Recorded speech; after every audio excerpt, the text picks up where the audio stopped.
Bonjour et bienvenue sur cette série d'exercices corrigés en langage Python. Aujourd'hui, je vous propose l'exercice suivant. Créer à l'aide de la bibliothèque graphique Tkinter une interface graphique qui affiche deux champs de saisie demandant à l'utilisateur de saisir un nombre entier et en cliquant sur le bouton de validation, le deuxième champ affiche le double du nombre saisi. Donc, un petit programme très simple qui réalise une petite fenêtre comme celle-ci, affichant deux champs de saisie. L'utilisateur va saisir ici un nombre, exemple s'il saisit 7, quand il clique sur valider l'opération, l'application affiche ici le double du nombre saisi.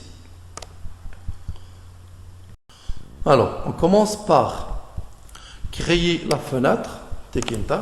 Nous avons déjà vu comment créer une fenêtre Tkinter. Il suffit d'importer la bibliothèque Tkinter et ensuite faire une instantiation sur la classe Tkinter. Ici, on précise les dimensions 400 x 300 pixels. Et ensuite, fen.mainLoop pour faire fonctionner la fenêtre. On peut tester. Voici la fenêtre créée. Alors ensuite, on crée les labels et les champs de saisie. Alors, on commence par créer le premier label, entrée N, et ensuite le premier champ de saisie.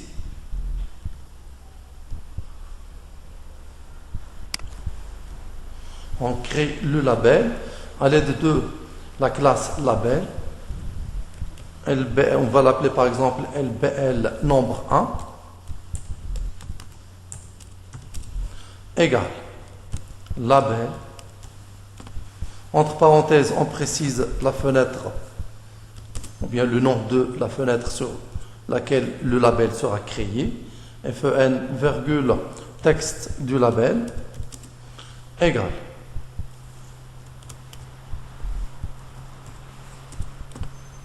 entrée, la valeur de n, ou bien entrée n. Entrée, la valeur de n.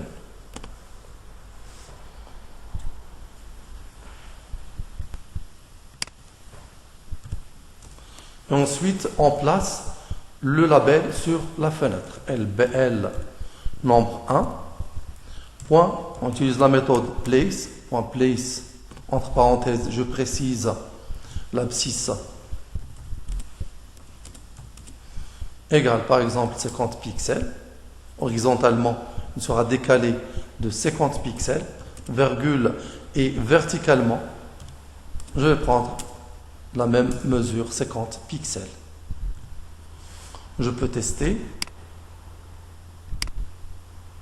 Voici le label créé. Alors, je suis libre de choisir ici la position comme bon me semble. Si je veux par exemple descendre le label un peu plus en bas, j'augmente seulement la valeur de Y. 200 par exemple. Et le label qui se trouve maintenant sur une position plus basse. Si je veux le décaler horizontalement, j'augmente ou bien je diminue la valeur de X. Par exemple, je vais mettre ici 200.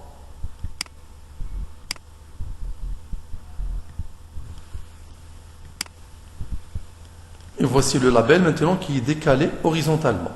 Alors, je laisse les premières valeurs 50, 50.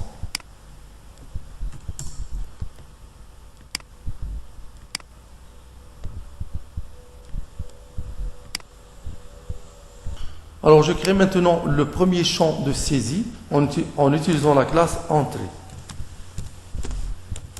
FEN. Je précise le nom de la fenêtre sur laquelle le champ de saisie sera créé.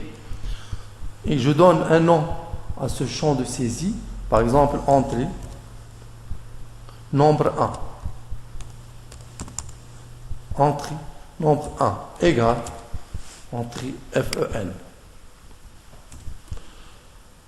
Et ensuite, j'utilise la méthode place pour placer ce champ de saisie. Nombre 1, point place. Alors, je souhaite que le premier champ de saisie soit sur la même ligne horizontale que le premier label. Donc il y a décalage horizontal et il n'y a pas de décalage vertical. Donc il y a augmentation de la valeur de x en pixels, mais la valeur de y, ça reste la même.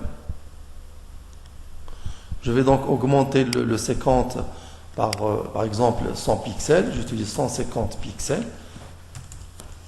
X égale 150 pixels par exemple. Virgule y sera inchangé pour que le champ de saisie soit sur la même ligne horizontale que le label. Y égale 50. Je peux tester.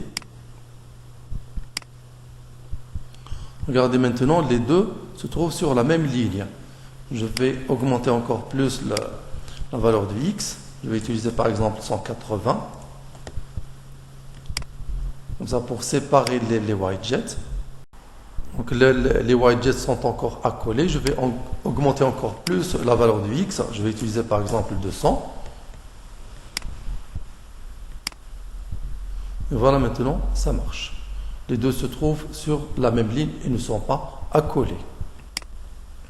Donc j'utilise la même chose pour le deuxième label et le deuxième champ de saisie. J'utilise exactement le même code.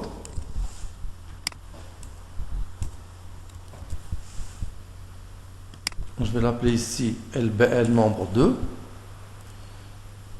Et je vais mettre ici, voici le double de n.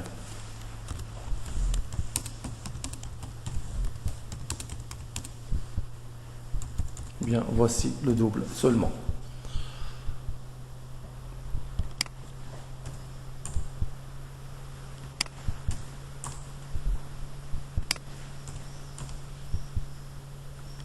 Alors, je souhaite placer les deux derniers white jets juste au-dessous des premiers.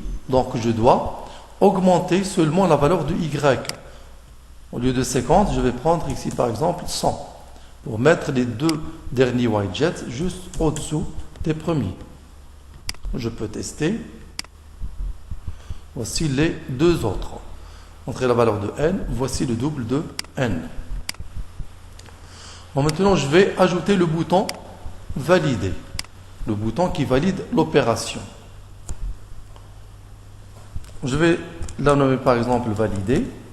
Valider égale button FEN, c'est-à-dire le bouton sera placé sur la fenêtre FEN, texte égale valider l'opération.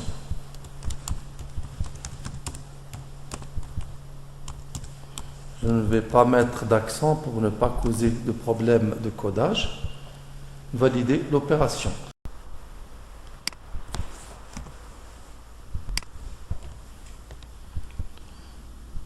Et je vais placer le bouton juste au-dessous des deux derniers white jets. Et toujours à l'aide de la méthode place, valider point place. Je vais prendre pour l'abscisse x 200, virgule, je vais prendre y égale 150. Je teste. Alors maintenant, quand je clique sur le bouton, rien ne se produit. Aucun événement. Pourquoi? Tout simplement parce que je n'ai pas mis d'action sur le bouton. Je dois créer une action et l'affecter au bouton. Donc, j'ajoute ici virgule, commande égale action.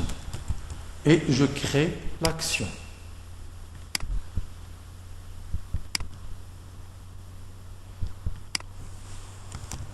Def action.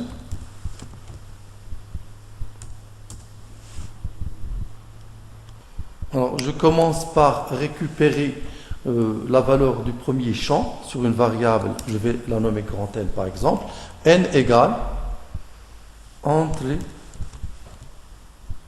number 1 point get pour obtenir la valeur du champ.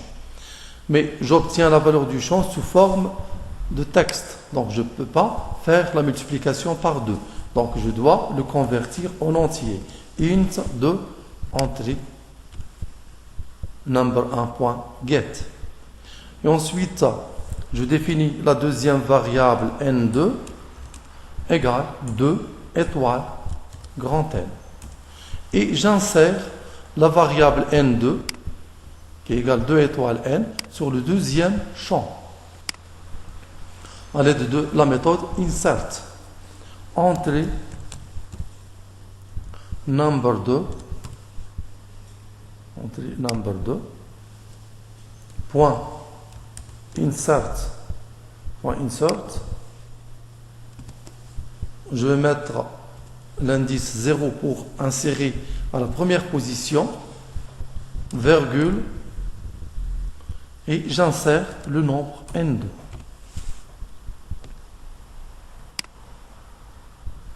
Alors j'exécute. Je vais entrer ici un nombre, exemple 5, je clique, ça m'affiche le double, 10. Je vais entrer 12 par exemple, ça m'affiche 24. Et maintenant, il reste un petit problème à régler, je vais vous le montrer. Regardez, si je mets ici par exemple 7, je clique sur valider l'opération. Quand je clique encore une fois, il y a duplication du nombre. Tout simplement parce que dans l'action, avant de calculer le double et l'insérer dans le deuxième champ, il faut tout d'abord effacer ce qui se trouve sur le deuxième champ à l'aide de la méthode delete. Je dois effacer ce qui se trouve sur le deuxième champ, entrée number 2. Donc, point delete.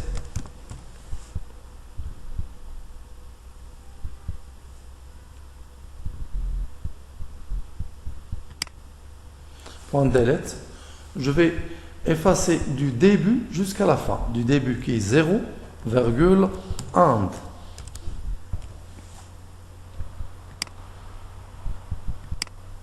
Regardez maintenant quand j'exécute. Je mets ici 7. Je clique encore une fois, il ne se produit rien. Mais quand je mets un autre nombre, par exemple 8, le 14 va être effacé et il va être inséré, ou bien l'opération va insérer le double de 8.